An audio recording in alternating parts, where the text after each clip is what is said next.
بچے بہت سارے میدان میں کھیل رہے ہیں تو آپ بھی تشریف لے گئے تو ایک بیل راستے میں جاتا ہوا دیکھا آپ نے. کوئی بچہ بیل کی پیٹھ پہ ہاتھ مار رہا ہے, کوئی اس کا پیر پکڑ کر کے کھینچ رہا ہے, کوئی اس کی دھوم پکڑ کر کے ہلا رہا ہے. بچے شرارتی تھی, یہ حرکتیں کر رہے ہیں. بزرگوں سے پاک آگے بڑھے اور آپ نے اس بیل کی پونچھ کو پکڑ لیا, اس کی دھوم کو پکڑا تو بیل گھوم گیا اور کہتا ہے عبدالقادر اللہ نے آپ کو میری دھوم پکڑنے کے لیے پیدا نہیں فرمایا. یہ تو شرارتی ہیں لیکن آپ تو ایسا نہ کریں. اب یہاں یہ واقعہ جب ہم بیان کریں تو لوگوں کو دلیل چاہیے. غیر تو غیر ہمارے اندر بھی کچھ ایسے ہیں جن کو یقین اس چیز کا نہیں ہوتا. آؤ میں آپ کو جامع المعجزات میں اس حدیث سے پاک کے بارے میں بتا دوں. آقا کریم صلی اللہ علیہ وسلم فرماتے ہیں کہ ایک بندہ تھا جس نے بیل پہ سواری, کس پہ سواری کی؟ بیل پہ بیٹھا. سواری انسان کس پہ کر سکتا ہے؟ گدھے پہ, کھچر پہ, گھوڑے پہ, یہ سواریاں ہیں. بیل پہ تو کوئی نہیں نہ بیٹھتا. اب بیل پہ بیٹھا, بیل گھوم کر کے اس آدمی سے کلام کر رہا ہے. مجھے حیرت ہے کہ مجھے اللہ نے جس کام کے لیے پیدا فرمایا تو وہ کام مجھ سے نہیں لے رہا اور مجھ پر تو سوار ہو کر کے سواری کر رہا ہے. ارے تو گھوڑے پر سوار ہو جاتا, تو ہتھیار گدھے پر سوار ہو جاتا. اس آدمی کو حیرت ہوئی کہ بیل بھی کلام کرتا ہے. تو اس نے کہا کہ مجھے اس بات پہ اور بھی زیادہ حیرت ہے کہ میرے آقا تشریف لے آئے اور اب تک تو نے کلمہ نہیں پڑھا. سبحان. بیل اس نے کلام کر رہا. بیل کی جب بات سنی تو وہ اور حیرت میں پڑ گیا کہ بیل تجھے یہ کہہ رہا ہے کہ اب تک تو نے آقا تشریف لے آئے اور ابھی تک تو ایمان سے بولا ہے. وہ بیل کے اوپر سے چھلانگ لگا کر کے نیچے اترا اور رحمت للعالمین کے دربار میں پہنچا. میرے آقا مسکرا رہے تھے. میرے آقا نے فرمایا اب کتنی دیر ہے؟ بتا, تجھے تو بیل نے بھی بتا دیا نا کہ اب کلمہ پڑھنے کا وقت آ گیا ہے. ارے اب تو آ کر کے کلمہ پڑھ دے. کہا حضور کیا دے گی؟ اب کلمہ پڑھا دیں. کلمہ پڑھ کر کے مشرق پر اسلام ہو گیا. تو میرے دوست, جب اللہ زبان عطا کرنا چاہے جانوروں کو بھی عطا کرتا ہے. اللہ جب زبان عطا کرنا چاہے تو وہ پیڑ پودوں کو بھی کلام کرنے کے لیے وہ تاثیر عطا فرما دیتا ہے. یہ اس کے قدرت کی بات ہے. پھل میں اگر وہ چاہے بدل دے زمانہ, کریم جب وہ ٹھہرا اس کے کرم کا کیا ٹھکانا. اب آپ غوث اعظم رضی اللہ تعالیٰ آپ خوف کھا گئے وہاں سے تو انتظار آئے. گھر جانے کے بعد آپ اپنی چھت پہ گئے. چھت پہ پہنچے تو آپ ڈرے ہوئے سہمے ہوئے تھے. تو آپ نے کیا دیکھا؟ آپ کے کانوں میں صدا آئی لبیک اللہم لبیک لبیک لا شریک لک. تو آپ اپنے گھر کے بالا خانے پہ جب پہنچے تو یہ آواز آپ کے کانوں میں ٹکرا رہی تھی.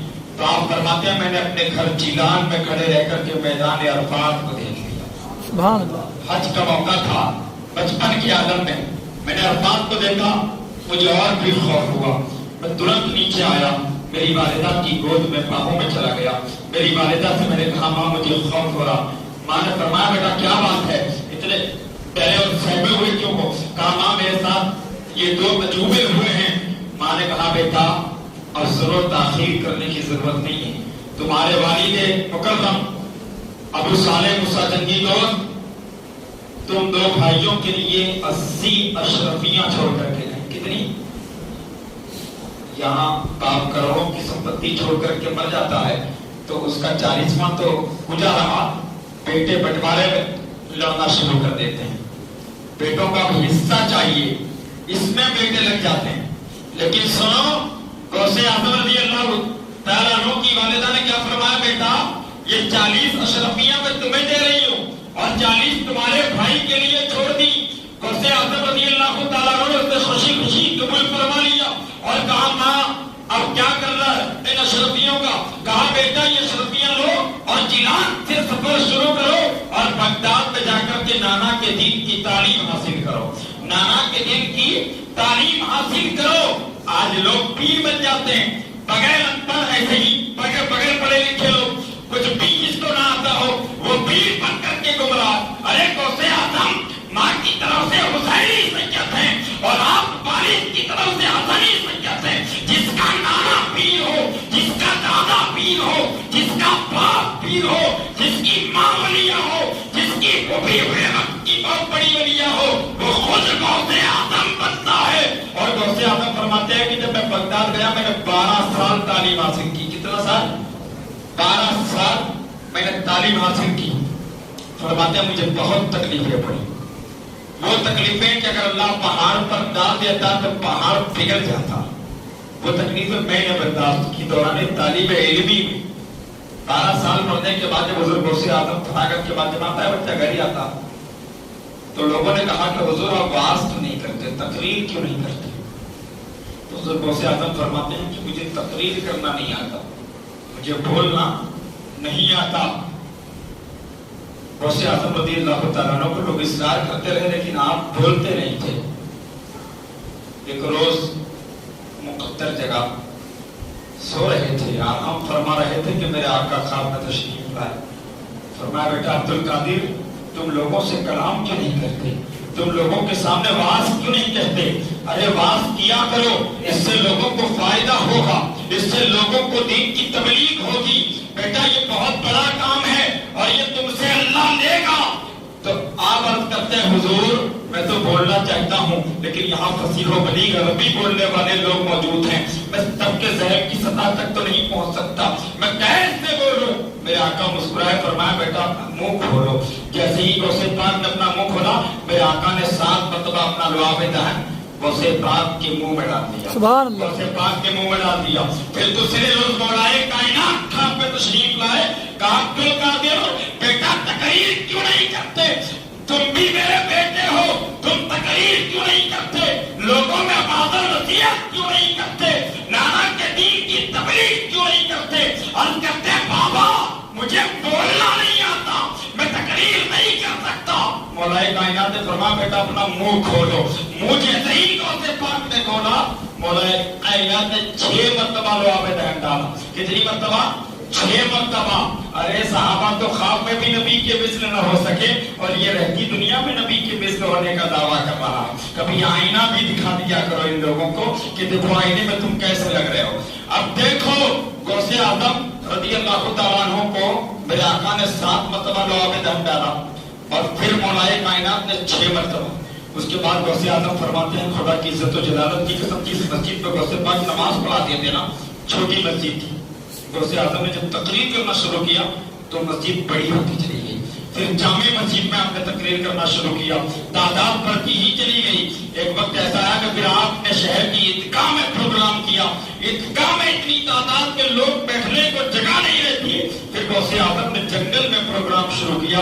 تاریخ میں آتا ہے کہ غوث اعظم ہفتے میں 3 واعظ کرتے تھے، 3 مرتبہ تقریر کرتے اور 3 مرتبہ تقریر کرنے میں 70 ہزار کا مجمع موجود ہوتا۔ 70,000 لوگ غوث اعظم کی تقریر میں ہوتے اور آپ کو آقا کے لعاب دہن کی تاثیر یہ تھی کہ بغیر لاؤڈ اسپیکر کے غوث اعظم اپنی جگہ سے کھڑے ہو کر کے بولتے تو پہلا شخص جیسے سنتا بیک وقت آخر والا بھی ایسے ہی سنا کرتا۔ سبحان اللہ۔ یہ تاثیر میرے غوث اعظم کو رب نے مصطفیٰ کے صدقے میں عطا فرمائی۔ پھر آپ کے پیر و مرشد جنید بغدادی ہے نا، اور ان کے پیر و مرشد جو ہے وہ سری سختی رحمۃ اللہ تعالیٰ علیہ داتا علی اجویری نے کشف المحجوب میں اس روایت کو نقل کیا ہے۔ جنید بغدادی اپنے وقت کے سید الطائفہ ہیں، آپ زبردست ولی کامل، آپ بھی تقریر نہیں کرتے تھے تو سری سختی جو آپ کے ماموں تھے فرمایا یار جنید تقریر کیا کر، کہا مجھے بولنا نہیں آتا۔ داتا علی اجویری کشف المحجوب میں اس روایت کو نقل کرتے ہیں، آپ کے پیر و مرشد ہے جنید بغدادی اور حضور غوث پاک کے بھی پیر و مرشد ہیں۔ اب آپ دیکھیں جنید بغدادی نے کیا کہا، سرکار مجھے بولنا نہیں آتا۔ اب سری سختی رحمت اللہ تعالیٰ علیہ وہاں سے چلے گئے۔ اس رات میں جنید بغدادی جب سوئے نا، کتاب کا نام یاد رکھنا کشف المحجوب، اگر کوئی پوچھے تو بتا دینا، داتا علی اجویری کی لکھی ہوئی کتاب۔ کیا فرماتے ہیں کہ وہ چلے گئے اور جنید بغدادی جیسے ہی سوئے میرے آقا خواب میں تشریف لائے۔ جنید اس ڈر سے آنکھ نہیں کھولتے کہ اگر آنکھ کھول دوں گا تو میرا محبوب غائب ہو جائے گا، میرا محبوب روپوش ہو جائے گا، آنکھیں اس ڈر سے نہیں کھولتے۔ میرے آقا نے فرمایا بیٹا جنید لوگوں میں تقریر کیوں نہیں کرتے؟ میرے دین کی تبلیغ تقریر کے ذریعے سے زیادہ ہوگی، لوگ لاکھوں کی تعداد میں ہزاروں کی تعداد میں، سینکڑوں کی تعداد میں جمع ہوں گے تو اس سے زیادہ فرق پڑے گا۔ جنید بغدادی عرض کرتے ہیں حضور مجھے بولنا نہیں آتا۔ میرا آقا نے فرمایا جنید تو بولا کر، تو بولا کر، تو بولے گا اللہ تیری زبان پر کلمت الحق جاری فرما دے گا، کلمت الحق جاری فرما دے گا۔ اب دوسرا دن ہوا، جنید بغدادی مسجد میں آئے، آپ کے پیر و مرشد جو ہیں سر سبتی رحمۃ اللہ علیہ نماز پڑھا رہے ہیں۔ حضرت جنید بغدادی آخری بار اس سب میں آ کر کے کھڑے ہو گئے جماعت میں۔ نماز کے بعد سر سبتی کی نظر جب جنید بغدادی کے پڑھی، فرمایا آگے آ جاؤ۔ اٹھ کر کے تیسری سب میں آ کر کے بیٹھ گئے، تیسری سب میں کہہ کے اور آگے آ جاؤ۔ پہلی سب میں آ کر کے بیٹھے، کہا جنید وہاں نہیں، تیرا مقام میرے بغل میں ہے، یہاں آ کر کے بیٹھ جا۔ جس کا پیر یہ کہے مرید سے کہ تیرا مقام میرے پاس میں ہے، تو ایسے مرید بنو کہ پیر اپنی مراد بنا لے۔ پیر اپنی، آج مریدوں کا یہ خیال ہے کہ بھائی نماز نہیں پڑھیں گے، ہمارے پیر صاحب ہیں، ان کا دامن ہم پکڑ لیں گے تو سیدھا جنت میں۔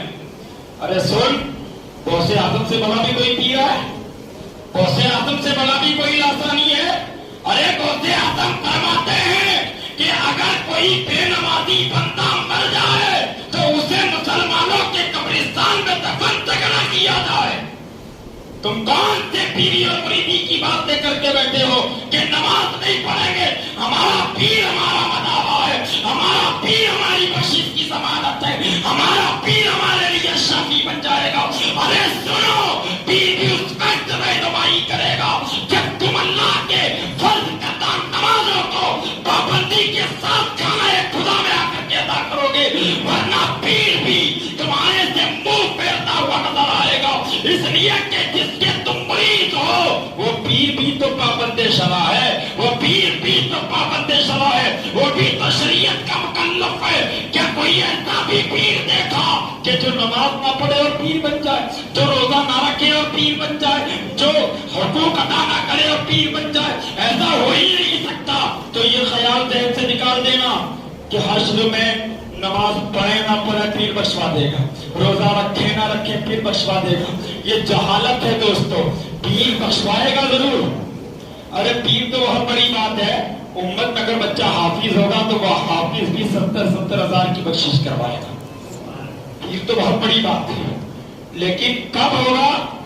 جب ہم نماز کے پابند ہوں گے، جب ہم صوم و صلات کے پابند بنیں گے تب۔ تو غوث اعظم نے کیا فرمایا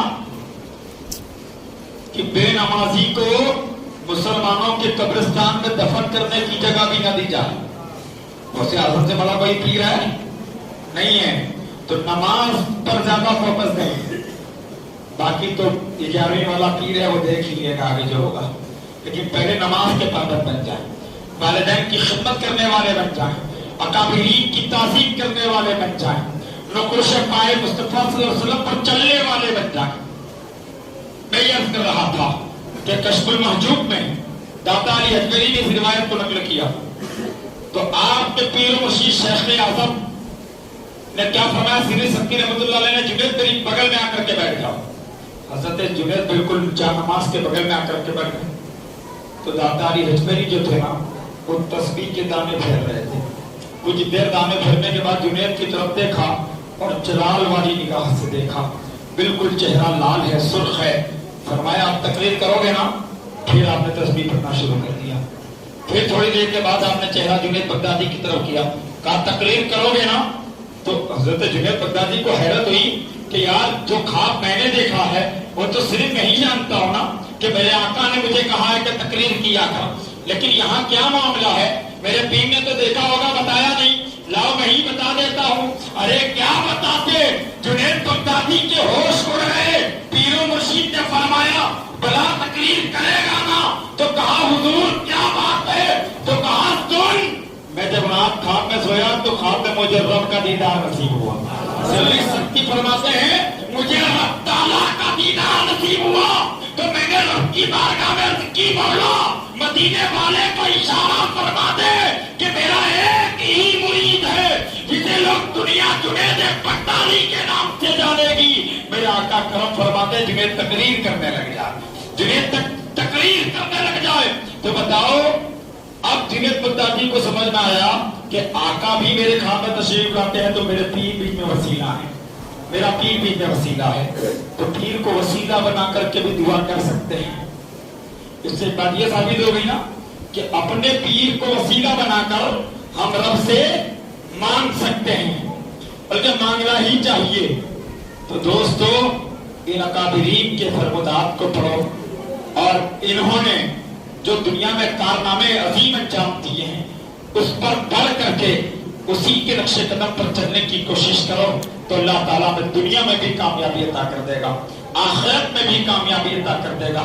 دیگے بنانا بہت آسان بات ہے، کھانا اگر 1000 دیگ بنانا ہو، پوری قوم ایک جگہ جمع ہو جائے گی تو 2000 دیگیں بن سکتی ہیں، بڑھ بن سکتی ہیں، اور بنتی ہے الحمدللہ۔ بڑی نیاز جب ہوتی ہے تو لوگ بناتے ہیں، لاکھوں روپیہ خرچ کرتے ہیں، کروڑوں روپیہ غوث اعظم کی نیاز پر۔ بے شک کرنا چاہیے، اور اللہ غوث پاک کے صدقے ہی میں عطا کرتا ہے، اور ہمیں کرنا ہی چاہیے۔ لیکن جو غوث نیاز والے ہیں وہ پہلے نماز والے ہیں، جو غوث نیاز والے ہیں وہ پہلے روزے والے ہیں، جو غوث پہلے نیاز والے نہیں ہیں، پہلے آقا کی شریعت والے ہیں، بعد میں غوث اعظم کی نیاز کی بات ہے۔ تو پہلے قادری، چشتی، شہروردی، اشرفی، قطبی، نقشبندی، سادھلی، یہ جتنے سلسلے ہیں سارا میتھر مدینے میں ہے، سارا میں جو جڑ ہے وہ مدینے پاک میں ہے، وہیں سے فیضان شروع ہوتا ہے۔ تو لڑنے کی ضرورت نہیں ہے، پڑھنے کی ضرورت ہے، پڑھنے کی ضرورت ہے۔ تو جب پڑھو گے تو سارا معاملہ کھل کر کے سامنے آ جائے گا۔ گل کی سیرے چمن گل چنے شاد رہے، بانگ بجاتا ہوں میں گل تیرا آباد رہے۔ وآخر دعوانا الحمدللہ۔ ایک اعلان سماعت فرمانے